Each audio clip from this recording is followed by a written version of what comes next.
토요일 새벽 예배를 하나님께 드리도록 하겠습니다. 우리 사도신경으로 신앙 고백드립니다.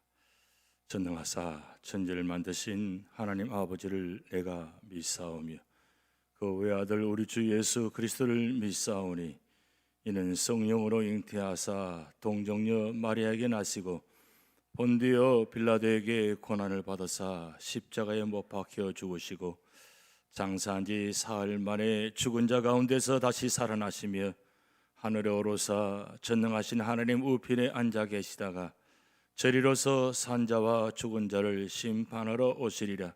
성령을 믿사오며 거룩한 공회와 성도가 서로 교통하는 것과 죄를 사하여 주시는 것과 몸이 다시 사는 것과 영원히 사는 것을 믿사옵나이다. 아멘. 우리 찬송가 304장 그 크신 하나님의 사랑 찬양드립니다. 304장 그 크신 하나님의 사랑, 가사의 뜻을 생각하시면서 찬양 드리시겠습니다. 그 크신 하나님의 사랑 말로 다 영영 못하네. 저 높고 높은 별을 넘어 이 낮고 낮은 땅 위에 죄범한 영혼 구하려 그 아들 보내사 화목제물 삼으시고 죄 용서하셨네. 하나님 크신 사랑은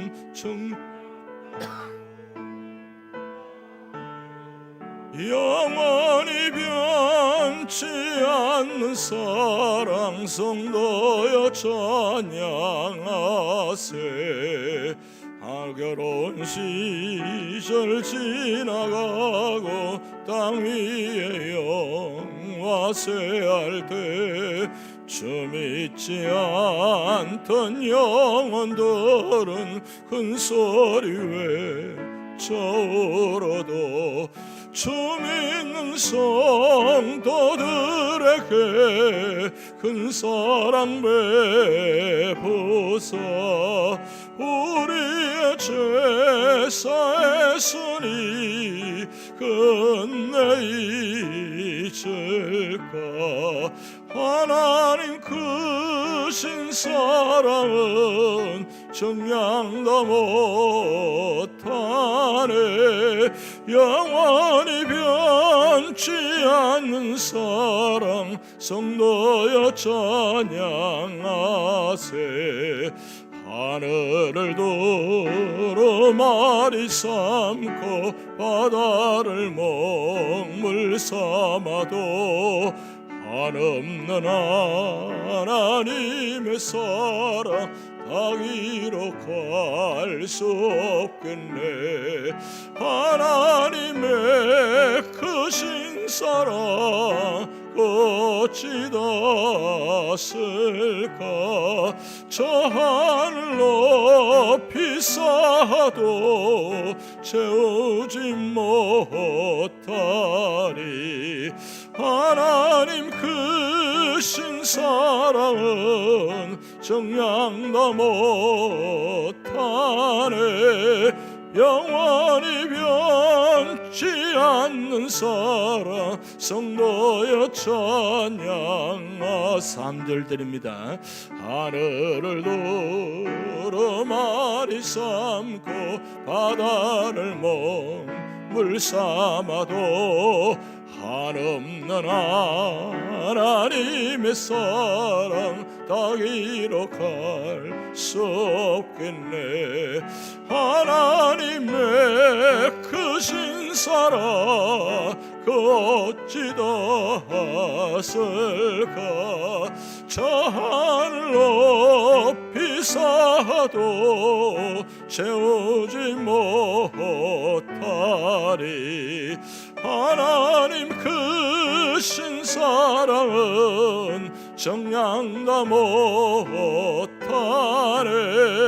영원히 변치 않는 사랑 성도여 찬양하세.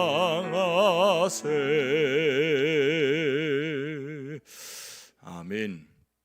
우리 시편 26편 1절에서 12절 말씀 교독하시겠습니다. 내일 주일 주실 말씀입니다. 하나님께서 우리 교회에 주신 시편 26편, 다윗이 압살롬으로부터 도망가면서 지은 시입니다. 다윗의 마음을 보시면서 하나님께서 우리 교회에 이 벼랑 끝에 있는 다윗의 마음을, 그 압살롬의 아들로부터 도망가는 그 심정, 그 마음 한번 교독하시면서 내일 우리 교회에 주실 하나님 은혜를 바라보면서 함께 교독하시겠습니다. 내가 나의 완전함에 행하여 싸우며 흔들리지 아니하고 여호와를 의지하여 싸우니 여호와여 나를 판단하소서. 여호와여 나를 살피시고 시험하사 내 뜻과 내 양심을 단련하소서. 주의 인자하심이 내 목전에 있나이다. 내가 주의 진리 중에 행하여 허망한 사람과 같이 앉지 아니하여 싸우니 간사한 자와 동행하지도 아니하리이다. 내가 행악자의 집회를 미워하오니 악한 자와 같이 앉지 아니하리이다.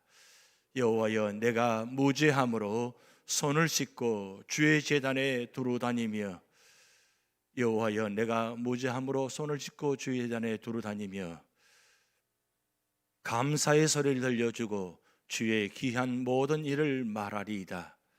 여호와여 내가 주께서 계신 집과 주의 영광이 머무는 것을 사랑하오니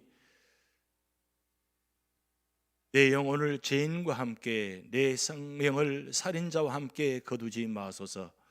그들의 손에 사악함이 있고 그들의 오른손에 뇌물이 가득하오나 나는 나의 완전함에 행하오리니 나를 속량하시고 내게 은혜를 베푸소서.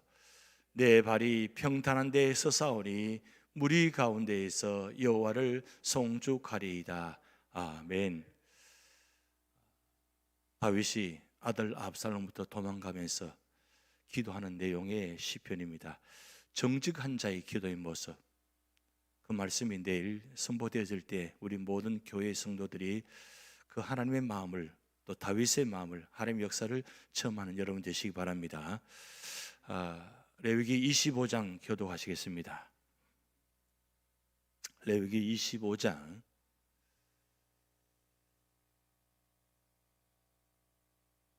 여호와께서 시내산에서 모세에게 말씀하여 이르시되 이스라엘 자손에게 말하여 이르라. 너희는 내가 너희에게 주는 땅에 들어간 후에 그 땅으로 여호와 앞에 안식하게 하라. 너는 6년 동안 그 밭에 파종하며 6년 동안 그 포도원을 가꾸어 그 소출을 거둘 것이니 7째 해에는 그 땅이 쉬어 안식하게 할지니 여호와께 대한 안식이라. 너는 그 밭에 파종하거나 포도원을 가꾸지 말며 내가 거둔 후에 자라난 것을 거두지 말고 가꾸지 아니한 포도나무가 맺은 열매를 거두지 말라. 이는 땅의 안식년임이니라.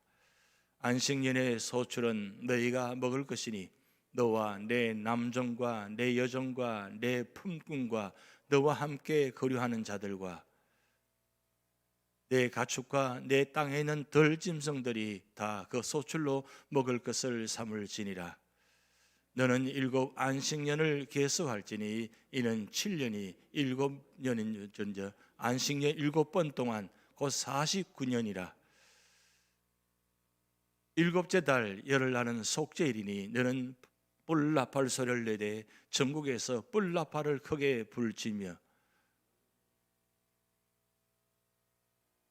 너희는 50년째 해를 거룩하게 하여 그 땅에 있는 모든 주민을 위하여 자유를 공포하라. 이 해는 너희에게 희년이니 너희는 각각 자기의 소유주로 돌아가며 각각 자기의 가족에게로 돌아갈지며 그 50년째 해는 너희의 희년이니 너희는 파종하지 말며 스스로 난 것을 거두지 말며 가꾸지 아니한 포도를 거두지 말라. 이는 희년이니 너희에게 거룩함이니라. 너희는 밭의 소출을 먹으리라. 이 희년에는 너희가 각기 자기 소유주로 돌아갈지라. 내 이웃에게 팔든지 내 이웃의 손에서 사거든 너희 각 사람은 그 형제를 속이지 말라. 그 희년 후에 연수를 따라서 너는 이웃에게서 살 것이요 그도 소출을 얻을 연수를 따라서 내게 팔 것인즉 연수가 많으면 너는 그것의 값을 많이 매기고 연수가 적으면 너는 그것의 값을 적게 매길지니 곧 그가 소출의 다소를 따라서 내게 팔 것이라. 너희 각 사람은 자기 이웃을 속이지 말고 내 하나님을 경외하라. 나는 너희의 하나님 여호와이니라. 너희는 내 규례를 행하며 내 법도를 지켜 행하라. 그리하면 너희가 그 땅에 안전하게 거주할 것이라. 땅은 그것의 열매를 내리니 너희가 배불리 먹고 거기 안전하게 거주하리라. 만일 너희가 말하기를 우리가 만일 7째 해에 심지도 못하고 소출을 거두지도 못하면 우리가 무엇을 먹으리요 하겠으나 내가 명령하여 6째 해에 내 복을 너희에게 주어 그 소출이 3년 동안 서게 하리라. 너희가 8째 해에는 파종하려니와 묵은 소출을 먹을 것이며 9째 해에 그 땅에 소출이 들어오기까지 너희는 묵은 것을 먹으리라. 토지를 영구히 팔지 말 것은 토지는 다 내 것임이니라. 너희는 그루민이요 동거하는 자로서 나와 함께 있느니라. 너희 기업에 온 땅에서 그 토지 무르기를 허락할지니 만일 내 형제가 가난하여 그의 기업 중에서 얼마를 팔았으면 그에게 가까운 기업 물을 자가 와서 그의 형제가 판 것을 물을 것이요 만일 그것을 물을 사람이 없고 자기가 부유하게 되어 물을 힘이 있으면 그 판 해를 계산하여 그 남은 값을 산 자에게 주고 자기의 소유주로 돌릴 것이니라. 그러나 자기가 물을 힘이 없으면 그 판 것이 희년에 이르기까지 산 자의 손에 있다가 희년에 이르러 돌아올지니 그것이 곧 그의 기업으로 돌아갈 것이니라. 성벽이 있는 성내의 가옥을 팔았으면 반지 8일 1년 만에 안에는 물을 수 있나니 곧 그 기한 안에 무르려니와 1년 안에 무르지 못하면 그 성 안의 가옥은 산자의 소유로 확정되어 대대로 영구히 그에게 속하고 희년에라도 돌려보내지 아니할 것이니라. 그러나 성벽이 돌리지 아니한 촌락의 가옥은 나라의 전토와 같이 물러주기도 할 것이요 희년에 돌려보내기도 할 것이니라. 레위 족속의 성읍 곧 그들의 소유의 성읍의 가옥은 레위 사람이 언제든지 물을 수 있으나 만일 레위 사람이 물으지 아니하면 그의 소유 성읍의 판 가옥은 희년에 돌려보낼지니 이는 레위 사람의 성읍의 가옥은 이스라엘 자손 중에서 받은 그들의 기업이 됨이니라. 그러나 그들의 성읍 주위에 있는 들판은 그들의 영원한 소유지니 팔지 못할지니라. 내 형제가 가난하게 되어 빈손으로 내 곁에 있거든 너는 그를 도와 그루민이나 동거인처럼 너와 함께 생활하게 하되 너는 그에게 이자를 받지 말고 내 하나님을 경외하여 내 형제로 너와 함께 생활하게 할 것인즉 너는 그에게 이자를 위하여 돈을 구워 주지 말고 이익을 위하여 내 양식을 구워 주지 말라. 너는 너희 하나님이 되며 또 가나안 땅을 너희에게 주려고 애굽 땅에서 너희를 인도하여 낸 너희의 하나님 여호와이니라. 너와 함께 있는 내 형제가 가난하게 되어 내게 몸이 팔리거든 너는 그를 종으로 부리지 말고 품꾼이나 동거인과 같이 함께 있게 하여 희년까지 너를 섬기게 하라. 그때에는 그와 그의 자녀가 함께 내게서 떠나 그의 가족과 그의 조상의 기업으로 돌아가게 하라. 그들은 내가 애굽 땅에서 인도하여 낸 내 종들이니 종으로 팔지 말 것이라. 너는 그를 엄하게 부리지 말고 내 하나님을 경외하라. 내 종은 남녀를 막론하고 내 사방 이방인 중에서 취할지니 남녀 종은 이런 자 중에서 사올 것이며 또 너희 중에 거류하는 동거인들의 자녀 중에서도 너희가 사올 수 있고 또 그들이 너희와 함께 있어서 너희 땅에서 가정을 이룬 자들 중에서도 그리할 수 있은즉 그들이 너희의 소유가 될지니라. 너희는 그들을 너희 후손에게 기업으로 주어 소유가 되게 할 것이라. 이방인 중에서는 너희가 영원한 종을 삼으려니와 너희 동족 이스라엘 자손은 너희가 피차 음하게 부리지 말지니라.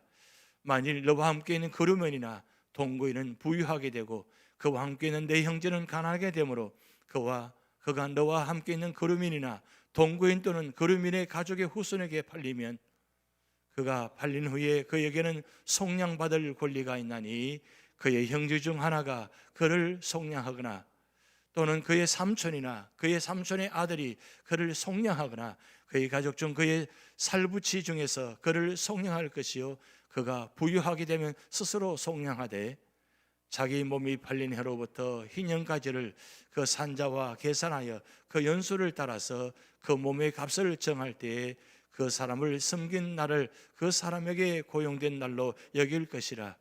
만일 남은 해가 많으면 그 연수대로 팔린 값에서 속량한 값을 그 사람에게 도로 주고 만일 희년까지 남은 해가 적으면 그 사람과 계산하여 그 연수대로 속량한 그 값을 그에게 도로 줄지며 주인은 그를 매년 삭군과 같이 여기고 내 목전에서 음하게 부리지 말지니라. 그가 이같이 속량하지 아니하여 희년에 이르러는 그와 그의 자녀가 자유하리니 이스라엘 자손은 나의 종들이 됨이라. 그들은 내가 애굽 땅에서 인도해 낸 내 종이요 나는 너희의 하나님 여호와이니라. 아멘. 감사절, 이제 내일이면 추수감사주일입니다. 지난주일 말씀드린 감사의 말씀드립니다. 한번 같이 한번 읽어보시겠습니다. 주님이 주신 모든 일에 감사하라. 주님이 주신 모든 만남에 감사하라. 주님이 주신 모든 환경에 감사하라. 여러분, 모든 일에, 모든 환경에 감사하는 여러분 되시기 바랍니다. 지금 모든 일에, 모든 만남에, 모든 환경에 벼랑 끝에 와 있는 모습도 있을 수 있겠습니다. 지금 여러분 하신 일 중에 벼랑 끝에 와 있는 모습도 있을 수 있을 것이고, 만남 중에 거의 마지막 벼랑 끝에 와 있는 만남도 있을 것입니다. 그리고 내가 지금 처하는 환경이 벼랑 끝에 와 있는 환경도 있을 것입니다. 그런데 그런 가운데도 감사하라고 했습니다. 왜 감사하라 했을까요? 모든 일에 감사한 마음을 갖는다면 지금 내 자리가 곧 천국이 될 수 있다는 겁니다. 벼랑 끝에 있다 할지라도 감사하면 하나님이 천국을 만들어 주십니다. 여러분, 저 그림 보시면 발을 지금 내밀고 떨어지려고 하고 있잖아요. 저는 저 그림 보면서 우리 다 같은 마음인 것 같아요. 우리 삶의 자리에 우리 마음이, 우리 생각이 너무 힘들고 어려워서 발을 내밀고 떨어지려고, 포기하려고, 절망하려고 하는 모습들이 얼마나 많이 있습니까? 그러나 그 순간에도 감사하시면 떨어지지 않습니다. 넘어지지 않습니다. 절망하지 않습니다. 왜냐하면 하나님께서 우리 마음을 붙잡아 주시기 때문입니다. 그래서 포기하지 마시고 절망하지 마시고 하나님 앞에서 감사할 수 없음에도 불구하고 하나님 감사합니다. 그래서 데살로니가전서 5장 18절 말씀 우리 다 같이 외워봅니다.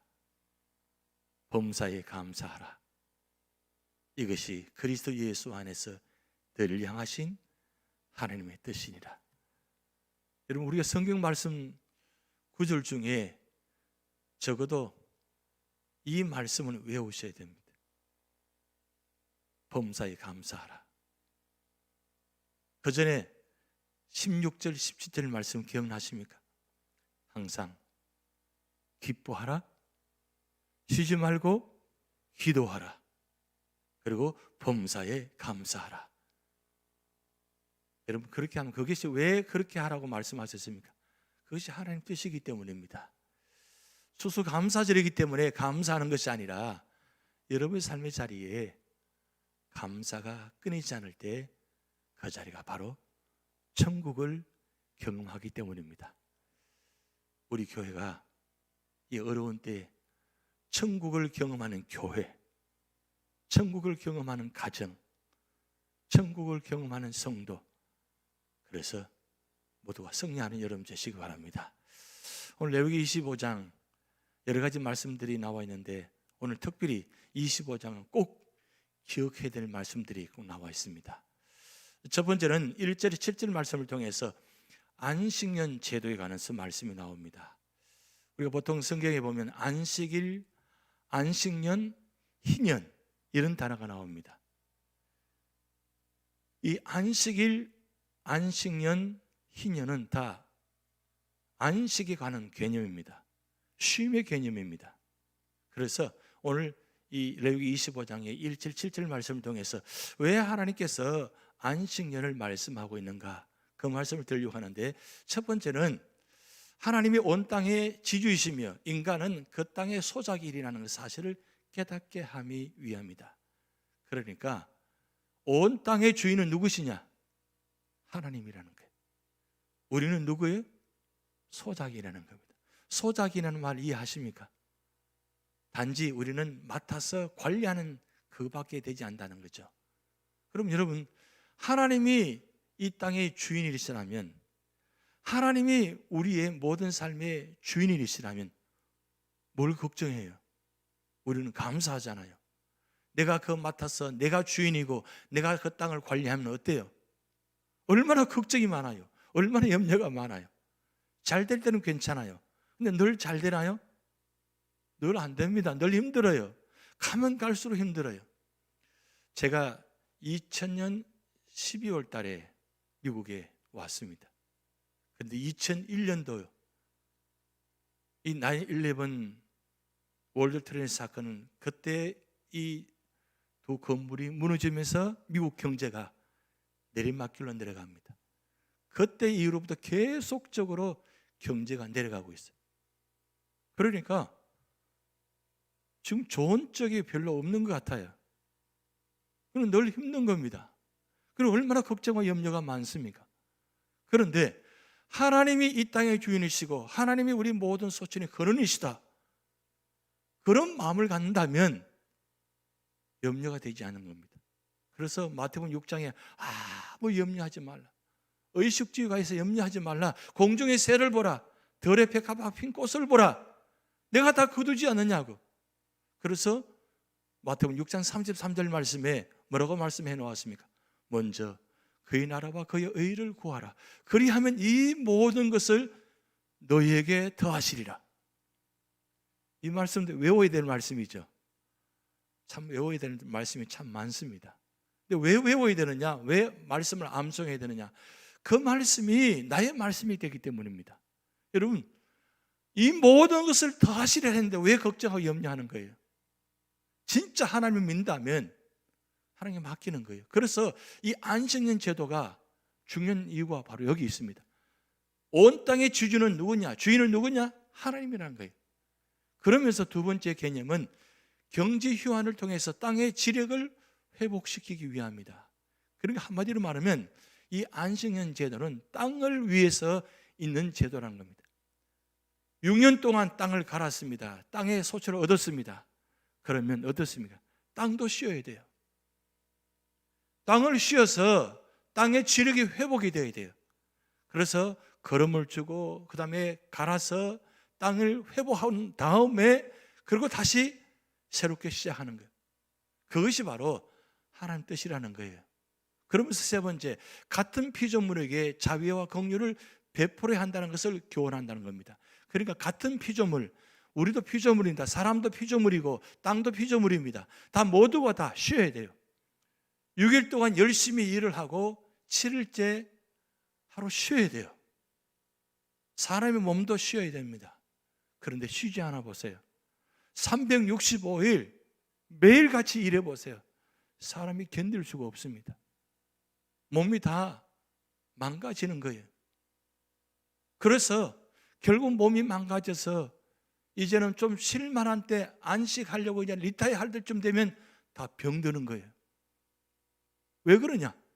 쉬지 않고 일을 하니까. 그래서 주일 하루 와서 쉬고 하나님의 은혜를 받고 능력을 받아서 또 열심히 6일 동안 일하게 하는, 그게 하나님의 방법이고 하나님의 은혜입니다. 땅도 마찬가지예요. 땅도 열심히 그 열매를 내기 위해서 얼마나 수고를 많이 했습니까? 그러면 한 해 쉬어야 되는 거예요. 하루 쉬는 게 아니라 한 해 동안 쉬게 만드는 겁니다. 그것이 하나님 뜻이라는 것을 말씀하고 있습니다. 그리고 1년간의 안식을 통하여 영적 생활에 주력하기 위함이다. 땅도 하나님의 은혜가 있다는 거예요. 땅도 축복이 있다는 거예요. 하나님께서 땅도 축복하셔야 돼요.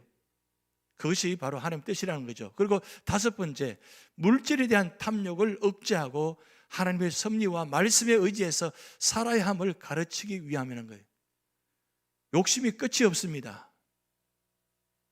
그런데 한 해 동안 쉬면서 욕심을 억제하는 훈련하는 거예요.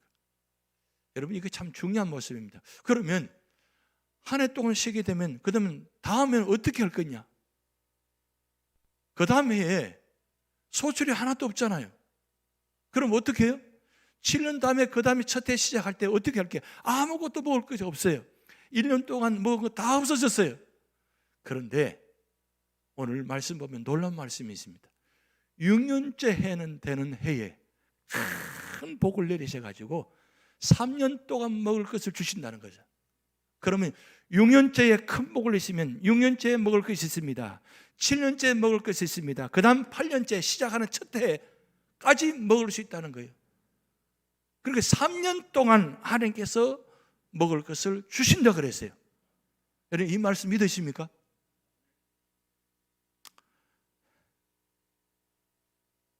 여러분, 말씀을 믿으셔야 돼요. 하나님이 책임져 주신다는 거예요. 말씀대로 살아가는 사람에게는 반드시 말씀대로 이루어 주십니다. 그것이 하나님의 역사예요.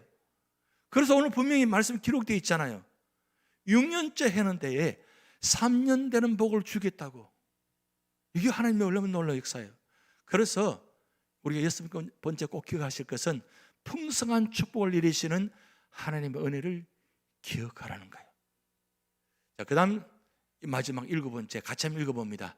장차 도래할 하늘나라의 영원한 안식을 소망하도록 하기 위함이다. 이 안식년이 될 때마다 뭘 기억하라고요? 영원한 안식을 기억하라는 거예요. 영원한 안식. 이 안식일을 통해서 안식년을 통해서 영원한 안식을 기억하라는 거예요. 이 땅에서는 영원한 안식이 없습니다. 땀을 흘려야만, 수고를 해야만 얻을 수 있습니다. 왜? 그것이 죄로 말미암아 우리에게 주어진 형벌이기 때문입니다. 땀을 흘려야, 수고를 해야만 거둘 수 있습니다. 그런데 이 안식년을 통해서 땀을 흘리지 않고도 영원한 안식년을 주시는 축복, 그것이 바로 천국의 축복이라는 거예요. 그런 은혜가 우리에게 주신다는 사실입니다. 그 다음 두 번째, 8절에서 22절 말씀을 통해서 흰년에 관한 제도예요. 흰년. 이 흰년은 굉장히 중요합니다. 바로 50년 되는 해인데, 제사장들은 안식년이 7회 반복되는 그 다음에 속죄일에 순양의 뿔로 만든 나팔을 불므로써 온 세상이 안식과 구원해인 흰년을 선포했다고 했습니다. 그러니까 50년째 해는 해가 바로 흰년입니다. 이 흰년, 우리 교회도 곧 흰년이 다가옵니다. 원래 46년입니다. 46주년입니다. 이제 3년 후가 되면 2024년 되면 흰년이 되는 거예요. 50년째. 이 50년째가 진짜 중요합니다. 안식년을 7회 반복하고 그 다음 해 속죄일에 7월 10일 날 나팔을 불면서 안식년 7번을 완성하는 자예요. 그러면 49년째잖아요. 49년째 되는 그때 7월 10일 날 나팔을 불면서 다음에 나팔을 불면서 시작하는 것이 바로 흰년입니다. 자, 흰년에는 어떤 역사가 나타나느냐, 어떤 축복이 주어지느냐, 이런 기업이 회복이 되고 종되었던 자들이 자유를 누리며 죄수들은 감옥에서 풀려나고 빚진 자들의 부채는 탕감이 되고 땅은 안식을 누리고 땅의 모든 소산은 모든 백성의 소유가 된다. 여러분 이 말씀 보면 어떻습니까? 모든 것이 다 회복되는 거예요. 원래 상태로 돌아가는 거예요. 그러니까 50년째 대를 다 기다립니다. 왜? 모든 것이 다 회복되기 때문입니다. 여러분 생각해 보세요. 종들이 49년 살다가 50년째 되면 자유를 누리는 거예요. 얼마나 자유함이 있겠습니까? 평생을 만약에 종으로 산다고 생각해 보세요. 얼마나 힘들겠어요. 그런데 50년째 되면 그 종에서 자유함을 누립니다. 죄수들이 감옥에서 풀려나요. 빚진 자들이 다 탕감이 돼요. 얼마나 기쁜 소식이에요. 지금 표정 보니까 그 별로 기쁜 소식도 아니고 그러신 것 같은데, 여러분 이 이스라엘 사람들에게는 이 50년째 되는 해가 얼마나 큰 축복인지 몰라요. 그러니까 한마디로 말하면 원래 모습으로 다 돌아간다는 거죠. 근데 왜 그러면 이 흰년을 기르느냐? 오늘날 신약 개념으로 보면 예수 그리스도의 희생으로 인하여 죄와 사망으로부터 해방과 구원에 대한 복음의 기쁜 선포를 상징하는 겁니다.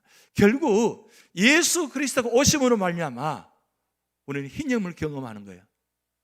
종되었던 죄인이 영원히 구제받을 수 없는, 영원히 죽을 수밖에 없는 우리가 예수 그리스도를 말미암아 우리가 자유함을 얻은 거예요. 여러분 자유함을 얻으셨어요? 자유함을 얻으셨다니까요. 축복을 받으셨다니까요. 영원한 안식을 누리고 계시잖아요. 그러니까 얼마나 큰 기쁨이에요. 여러분 복음상에 나 자유 얻었네, 너 자유 얻었네, 우리 모두 자유 얻었네 찬양이 있잖아요. 그 자유, 죄와 사망에서 우리가 모두가 다 자유함을 얻었다는 것, 그것을 기념하기 위해서 흰년이 있다는 것. 그래서 우리 교회도 이제 4년 후에 큰 기쁨의 해가 될 겁니다. 그것이 하나님께서 우리 교회에 주시는 축복이고 우리에게 바로 예수 그리스도의 십자가로 말미암아 우리에게 주신 은혜라는 사실 기억하시면서 이 흰년을 꼭 기억하시기 바랍니다. 그러면서 세 가지 꼭 기억하실 것은 기업의 회복을 통해 이스라엘 각 지파를 분명하게 구분시켜 준다. 여러분 구분시킨다는 것은 각 지파가 여러 가지 상황을 통해서 여러 가지 모습을 통해서 구분이 없어져 버렸습니다. 왜냐하면 종이 되고 그다음 빚진 자가 되고 그다음에 자유함이 없음을 통해서 모든 것이 다 희석이 되어 버렸어요. 그런데 50년째 될 때 그때 모두가 다 원래의 모습으로 각 지파의 모습으로 되도록 하는 은혜가 있다는 거죠. 그러면서 과도한 탐욕을 방지하면서 이스라엘 공동체를 굳건하게 다지는 역할을 했다는 거죠. 그래서 50년째가 되면 모두가 다 축제하는 겁니다. 그러면서 모두가 다 하나가 되는 거예요. 왜?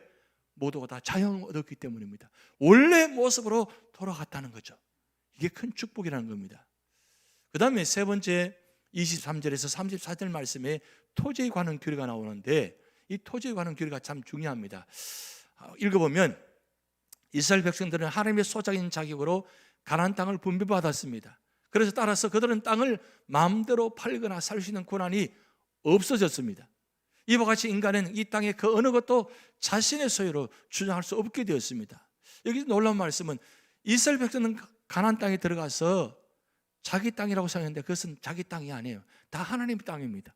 다 소작인으로 살아갈 수밖에 없게 되었습니다. 그냥 분배받았어요. 하나님 통해서 각 지파별로 분배를 받았어요. 그러므로 통해서 함부로 땅을 팔 수 없게 만들었습니다. 왜? 하나님 것이 되었으니까. 근데 왜 그렇게 했느냐? 인간이 삶을 살아가면서 내 것이 아니라는 거죠. 여러분 우리 삶을 살면서 내가 갖고 있는 모든 것 다 내 소유라고 생각됐습니까? 내가 열심히 땀을 흘려서 내가 가진 얻은 모든 것이 다 내 것이 될 수 있다고 생각됐습니까? 아닙니다. 한순간에 다 잃어버릴 수도 있어요. 그리고 세상 떠날 때는 아무것도 가지고 갈 수가 없어요. 내가 그렇게 수고 얻은 모든 것, 그 모든 것 다 하나도 가지고 갈 수가 없어요. 그러면 뭘 생각하라는 거예요? 우리에게는 믿음을 통해서 더 낫고 영구한 산업이 예비되어 있다는 것. 그 영구한 산업이 뭡니까? 바로 천국이에요. 영원한 천국. 거기는 내가 그동안 그렇게 땀 흘려서 노력하면서 얻으려고 해서 그렇게 해도 가지지 못했던 이 세상의 모든 것이 어디 있느냐? 천국에 있다는 거예요.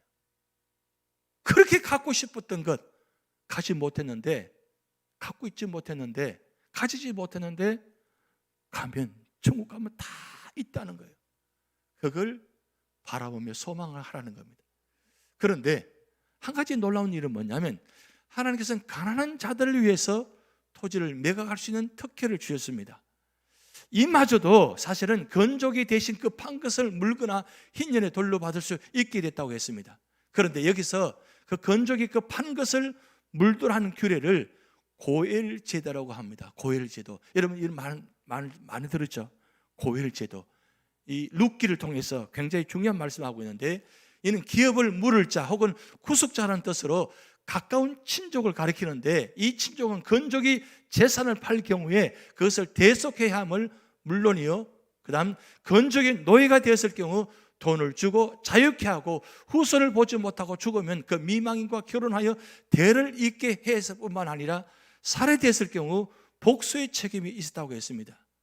그러면 이 제도를 주신 이유가 뭐냐?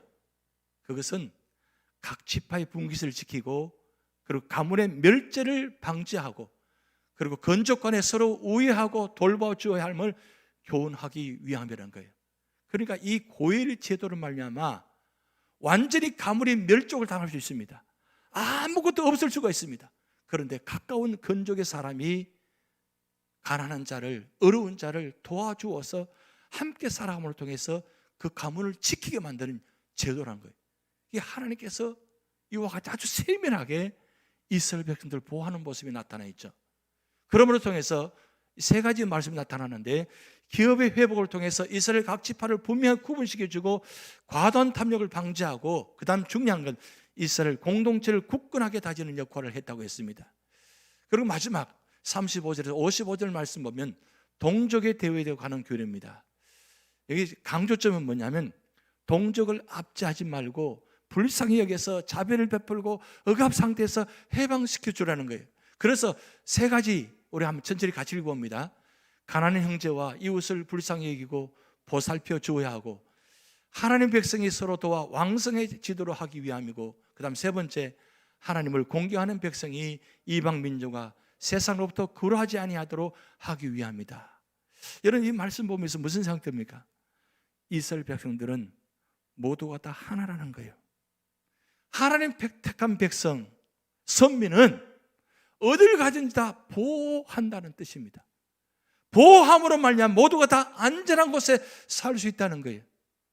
오늘 신약성 개념으로 하나님께서 택한 백성은 성령 하나님을 통해서 임마누엘 하나님, 우리와 영원토록 함께 하신다는 것, 그 은혜가 이스라엘 백성들에만 주는 것이 아니라 오늘 우리에게도 주신 말씀입니다. 그래서 하나님 택한 백성은 어딜 가든지 무엇을 하든지, 아니 심지어 벼랑 끝에 있다 할지라도 하나님이 보호하십니다. 하나님이 지키십니다. 하나님께서 인도하십니다. 그래서 예수님께서 마태복음 28장 20절 말씀에 볼지어다 내가 세상 끝날까지 너희와 항상 함께 있으리라. 하나님이 우리와 영원토록 함께 하십니다. 그 말씀을 기억하시면서 승리하시는 여러분 되시기 바랍니다. 기도하시겠습니다. 하나님 아버지, 추수감사주를 앞두고 하나님께서 이 안식년과 희년을 통해서 이스라엘 백성들을 보호하는 모습을 보았습니다. 하나님, 우리 교회, 우리 가정, 우리 삶의 터전 지금까지 인도하시고 보여주심을 감사드립니다. 임마누엘 하나님께서 우리 가정과 우리 교회와 우리 삶의 터전을 영원토록 지켜주셔서 하나님 은혜 안에서 살아가게 하시고 언제나 삶의 자리마다 감사하는 자리가 되게 하여 주시옵소서. 추수감사주를 앞두고 있습니다. 우리 모두가 다 감사하는 예배의 자리가 되게 하여 주시옵소서. 감사드리며 예수님의 이름으로 기도하옵나이다. 아멘. 다 같이 기도문 하시겠습니다. 하늘에 계신 우리 아버지여, 이름이 거룩히 여김을 받으시오며 나라에 임하옵시며 뜻이 하늘에서 이룬 것 같이 땅에서도 이루어지이다. 오늘날 우리에게 일용할 양식을 주옵시고 우리가 우리에게 죄전자를 사하여 준 것 같이 우리 죄를 사하여 주옵시고 우리를 시험에 들게 하지 마옵시고 다만 악에서 구하옵소서. 대개 나라와 권세와 영광이 아버지께 영원히 있사옵나이다. 아멘.